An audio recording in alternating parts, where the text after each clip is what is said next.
మొన్న మీడియా సమావేశం మీరు చూసే ఉంటారు కదా, తెలంగాణ జాగృతి ఆఫీస్ స్టార్టింగ్ అయిన రోజు మీరు ఏం చేసిండ్రని, అసలు కాంగ్రెస్ పార్టీ ఏం చేస్తుంది అని, సీఎం హోదాలో ఉన్నటువంటి వ్యక్తి అసలు సీఎం హోదాలాగా అసలు వ్యవహరిస్తున్నాడా, ఇట్లాంటివన్నీ మాట్లాడుతూనే కాళేశ్వరానికి సంబంధించి విచారణలో భాగంగా మా నాన్నకి నోటీసులు ఇస్తారా, మా దేవుడికి నోటీసులు ఇస్తారా, తెలంగాణ జాతిపితకు నోటీసులు ఇస్తారా, ఇట్లాంటివి మాట్లాడిండ్రు. మీరు కూడా ఎందుకు ఇస్తున్నారు నోటీసులు? నేను ఒకటే తెలుసు, ఇప్పుడు కాంగ్రెస్ పార్టీ ఎట్లా వ్యవహారం చేయాలో, ఎట్లా రూల్ చేయాలో కవిత నుంచి అడిగి తీసుకోవాల్సిన అవసరం మాకు లేదు. కవిత మాకు అడ్వైజర్ కాదు, వెరీ క్లియర్. ఇప్పుడు నోటీసులు ఇచ్చారని అడిగారు అన్నారు. నోటీసులు ఇచ్చింది ఎవరు? కమిషన్ ఇచ్చింది. ఆ కమిషన్ అక్కడ అవకతవకలు జరిగిన కూడా ప్రభుత్వం ఇవ్వలే నోటీస్. ప్రభుత్వం ఒక జ్యుడిషియల్ కమిషన్ వేసింది. ఆ కమిషను ఒక సంవత్సరం నుండి ఒక 100-200 మందిని విచారించిన తర్వాత వాళ్ళ నుంచి వచ్చే ఫీడ్బ్యాక్ను బట్టి వారు ఎవరెవరిని విచారించాలనేది కమిషన్ నిర్ణయం చేసుకుంటుంది. కేసీఆర్ గారు మాజీ ముఖ్యమంత్రిగా పనిచేశారు కాబట్టి, అప్పుడు ఆ రోజు ముఖ్యమంత్రిగా ఉన్నారు కాబట్టి, హరీష్ రావు గారు ఇరిగేషన్ మినిస్టర్గా, ఈటల రాజేంద్ర గారు ఫైనాన్స్ మినిస్టర్గా ఆ రోజుల్లో ఉన్నారు కాబట్టి, వాళ్ళని అడిగే కంటే ముందు 100 మందిని 200 మందిని విచారించిన తర్వాత వాళ్ళు ఒక నోటీస్ వాళ్ళకి ఇచ్చారు. ఈ నోటీస్ ఎందుకు ఇచ్చారు? విచారణలో భాగంగా వాళ్ళ నుంచి కూడా సమాచారం సేకరించాలి కాబట్టి, ఆ కమిషన్ యొక్క డ్యూటీ కాబట్టి, వాళ్ళు విచారణ కోసం కమిషన్ వాళ్ళకు నోటీస్ సర్వ్ చేసింది. నోటీస్ సర్వ్ చేయడం నేరం కాదు, నోటీస్ సర్వ్ చేయడం రాజకీయ దురుద్దేశం కాదు. అది నోటీస్ సర్వ్ చేసింది రాష్ట్ర ప్రభుత్వం కూడా కాదు, అది రాష్ట్ర ప్రభుత్వం నియమించిన జ్యుడిషియల్ కమిషన్. ఇది బాగా అర్థం చేసుకోవాలి. చాలామంది ఏంటంటే ఏది అర్థం చేసుకోకుండా, ఏది మాట్లాడకుండా ఏది పడుతుంది మాట్లాడతారు. ఇక్కడ మా ప్రభుత్వ అధినేతలకు ఏ రకమైనటువంటి కక్ష కానీ, ఎవరిని వేధించాలనే ఉద్దేశం కానీ అటువంటిది ఏమి ఉండదు. మేము వేసింది జ్యుడిషియల్ కమిషన్ అండి, విచారణ కమిషన్ వేసాం. విచారణ కమిషన్ ఎవరిని విచారించాలని వాళ్ళు నిర్ణయం చేస్తారు. అది నిర్ణయం చేసి ఒక నివేదిక తయారు చేసి మా ప్రభుత్వానికి ఇస్తే అప్పుడు మేము చర్యలు తీసుకుంటాం. తప్పులు ఎక్కడ తెలిస్తే అక్కడ చర్యలు తీసుకుంటాం తప్ప రాజకీయ దురుద్దేశాలు ఉండవు. దీనిలో ధర్నాలు చేయవలసిన పని లేదు, ఆ ధర్నాలతో అవసరం లేదు. సమాధానం కేసీఆర్ గారు ఇస్తారు నేను అనుకుంటున్నా. ఆయన సమాధానం తప్పకుండా ఇస్తాడు. కమిషన్ ఆయన గౌరవించడా?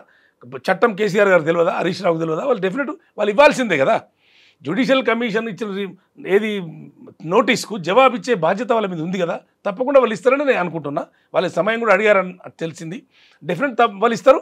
అప్పుడు కమిషన్ నిర్ణయం చేస్తారు. వాళ్ళ సమాచారాన్ని అడిగి కమిషన్ అడిగింది ఏంది, వాళ్ళు సమాచారం ఇచ్చింది అనేది కమిషన్ నిర్ణయిస్తుంది. అన్నీ మన యూట్యూబ్లలోనో లేకుంటే ఇంకెక్కడో నిర్ణయించేది కాదు.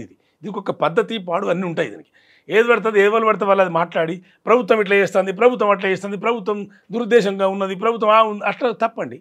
దానికి ధర్నా వేయడం ఎందుకు? సమాధానం కేసీఆర్ గారి దగ్గర లేదా? రేపు చేయబోతున్నారు. ఇంకా చాలా లెక్కలు చెప్తాను, అసలు మొత్తం చరిత్ర చెప్తాను అంటున్నారు కవిత గారు. చెప్పనివ్వండి. నేను కవిత గారి దగ్గర ఏం లెక్కలు ఉంటాయి, లెక్కలు చెప్పనివ్వండి. మనం ఆమెకు స్వేచ్ఛ ఉంది, చెప్పుకునే హక్కు స్వేచ్ఛ అన్నీ ఉన్నాయి. మేమేం కాదంటలేం. ప్రతిదానికి ప్రభుత్వం దగ్గర సమాధానం ఉంటుంది, ప్రధాన దగ్గర ప్రభుత్వం దగ్గర చర్య ఉంటుంది. డెఫినెట్లీ ప్రభుత్వం దగ్గర కూడా అన్ని సిద్ధంగా రెడీ ఉంటాయి. ప్రభుత్వం ఊరికైనా చేతులు లేదు. కాబట్టి నేనేమంటే బాధ్యత గల వాళ్ళు జవాబిస్తారు కదా. కేసీఆర్ గారికి అన్నీ తెలుసు, ఆయన జవాబిస్తారు తప్పకుండా. కమిషన్ ముందు ఆ కమిషన్ చైర్మన్ ఎవరున్నారు? ఒక సుప్రీంకోర్టు రిటైర్డ్ జడ్జి, ఒక న్యాయ కోవిదుడు ఉన్నాడు. వాళ్ళని గౌరవించవలసిన బాధ్యత అందరిపైన ఉంటుంది కదా. డెఫినెట్ కమిషన్ వేసినప్పుడు కమిషన్కు డెఫినెట్ ఆయన సమాధానం ఇవ్వాలి. ఇస్తాను కూడా వారు చెప్పారు. కమిషన్ సమాధానం రానివ్వండి. ఈ ధర్నా ఎందుకు? ఆమె ధర్నాతో వచ్చేది ఉన్నది, పోయేది ఉన్నది. ధర్నా అంటే వాళ్ళు ఆ ధర్నా వేయడం కూడా మరి వాళ్ళ పార్టీ ధర్నా చేస్తున్నట్టుగా ఏం లేదు కదా. కవితనే ఏదో సంస్థ పెట్టుకుని ధర్నా చేస్తున్నట్టుగా ఉంది. మరి పార్టీ వాళ్ళు ఇన్వాల్వ్ అవుతున్నారా, అవుతలేదా? మరి అటువంటి పనులు ఆమె ఎందుకు చేస్తుందో ఆమెనే అర్థం ఆమెనే అడగాల్సిన అవసరం ఉన్నది. అంతే తప్ప ధర్నా చేసినా చేయకున్నా కమిషన్కి ఇవ్వాల్సినటువంటి జవాబు అది కమిషన్ చూసుకుంటుంది. 20 లక్షల ఎకరాలకు నీళ్లు వారుతున్నాయి, అయినా కాళేశ్వరాన్ని కూల్చే కుట్ర చేస్తున్నారు, లేకపోతే కేసీఆర్ కట్టిండు కాబట్టి దాని మీద కుట్ర చేస్తున్నారు మీరందరూ అనేది కూడా తన ప్రధాన ఆరోపణ. ఆరోపణలకు ఏదైనా చేయొచ్చండి. ఆరోపణలు కాళేశ్వరం ఎవరు కూల్చలే. కాళేశ్వరం కూలిపోయిందనే సంగతి అందరికీ తెలుసు. ఎవరు కూల్చారు కాళేశ్వరంను? ఎవరికి అవసరం కాళేశ్వరం కూల్చడం? కూల్చేంత మూర్ఖులు ఎవరు ఉంటారు ఇక్కడ? కాళేశ్వరం కూలిపోయింది, సరే తప్పు జరిగింది, ఏదో జరిగింది నిజమే. కూలిపోయినప్పుడు దాన్ని రెస్టోర్ చేసుకోవాలి, దాన్ని తిరిగి మళ్ళీ పునరుద్ధరించాలి. 20 లక్షల నీళ్ళు కాబట్టి 40 లక్షలకు నీళ్ళు ఇచ్చుకోవాలి. ఆ బాధ్యత ప్రభుత్వంపై ఉంది. కాంగ్రెస్ ప్రభుత్వం చర్యలు తీసుకుంటా ఉంది కదా. ఎన్డీఎస్ఏ రిపోర్ట్ తీసుకున్నది, మొత్తం మా ఇరిగేషన్ మినిస్టర్ గారు ఆ పనిలో ఉన్నారు. కాళేశ్వరం పునరుద్ధరించడం జరుగుతుంది, కాళేశ్వరం ద్వారా నీళ్ళు ఇవ్వడం కూడా జరుగుతుంది. ప్రభుత్వం యొక్క బాధ్యత కదా అది. అది వ్యక్తుల కోసం చేసింది కాదు కదా. రేపు తెల్లారి మిగతా పిల్లర్స్ కూలిపోవు అనేది అసలు ఉందా సార్? గ్యారంటీ ఉందా? ఇప్పుడు ఒకటండి, అంత టెక్నికల్ మ్యాటర్ అది.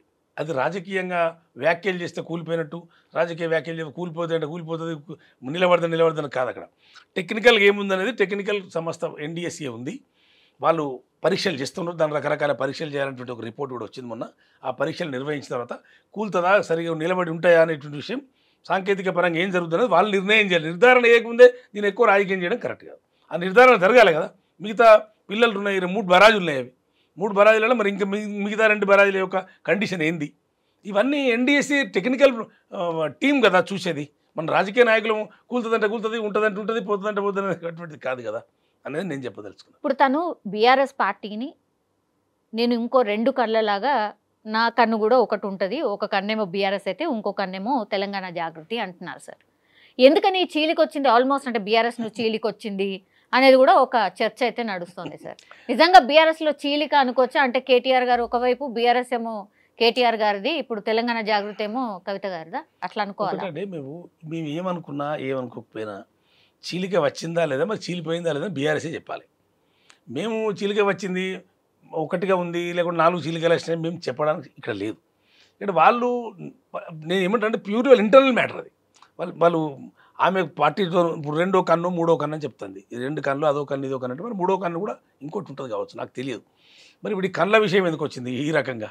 ఆమె టీఆర్ఎస్ పార్టీ ఎమ్మెల్సీ, ఆ పార్టీలో ఉండి పని చేసుకుంటే బెటర్.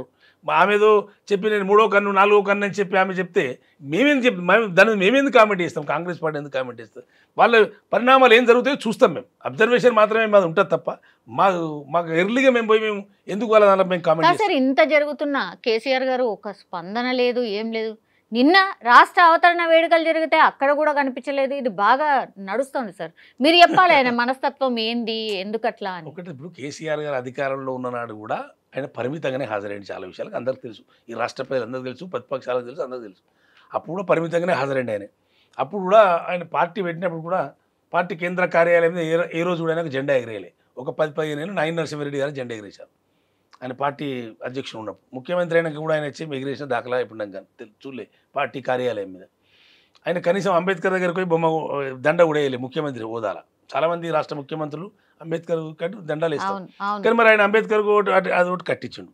మరి ఆయన ఎట్లా అర్థం చేసుకోవాలో నాకు కూడా తెలియదు. అంబేద్కర్ ప్రపంచంలో పెద్ద అదేంటిది స్టాచ్యూ కట్టించండు. అటువంటి మరి ఆయన ఏమర్థం ఆయన జయంతి వర్ధంతినాడు దండేయుడు, ఆయన బ్రహ్మాండమైనటువంటి అది కట్టించండు. అంటే ఆయన ఏమర్థం చేసుకో నాకు కూడా అర్థం కాని పరిస్థితి. కాబట్టి ఆయన హాజరు ఎప్పుడు చాలాసార్లు కాలేదు. ఇప్పుడు కొత్తగా ఏం కాదా విషయము. గతంలో ముఖ్యమంత్రి ఉండడం కూడా చాలా ముఖ్యమంత్రి చేయాల్సినటువంటి విధులు తప్పకుండా హాజరు కావాల్సినటువంటి వాటికి కూడా ఆయన హాజరు కాలేదు అప్పుడు. కాబట్టి అది ఆయనకి కొత్తదనం ఉన్నదని నేను అనుకోవడం లేదు. ఇప్పుడు ఫ్యామిలీలో ఇంత డిస్ప్యూట్స్ జరుగుతుంటాయి సార్, అంటే ఆయన ఆలోచన ధోరణి ఎట్లుంటుంది? కొంతమంది ఏమంటున్నారంటే అసలు కేసీఆర్ గారే ఇదంతా నడిపిస్తున్నారు అని కొంతమంది కూడా వ్యాఖ్యానిస్తారు.